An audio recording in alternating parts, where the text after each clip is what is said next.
জয় গোপাল, কেমন আছেন সকলে? গোপালের সাজঘরে নতুন একটি ভিডিওতে সকলকে স্বাগত।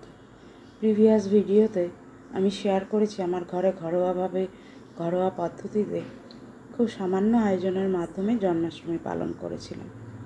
আর আজ হলো পরের দিন, মানে নন্দ উৎসবের দিন। নন্দ উৎসবের দিন আমি কিভাবে করলাম সামান্য একটু আপনাদের সাথে শেয়ার করব। পুরো ভিডিও তৈরি করতে পারিনি, আগেই আপনাদেরকে জানিয়েছি। তো চলুন দেখি নন্দ উৎসবের দিন কি হলো। নন্দ উৎসবের সকালে সকলকে অনেক অনেক শুভেচ্ছা আর আন্তরিক ভালোবাসা। এখানে ভোগের আয়োজন করেছি, ভোগ রান্না হয়ে গেছে।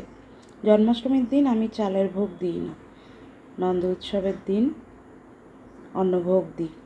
আজকে ভোগে করেছি খিচুড়ি, ফুলকপি দিয়ে আলু দিয়ে তরকারি, 5 রকমের ভাজা, পায়েস আর পনির ফ্রাইড রাইস।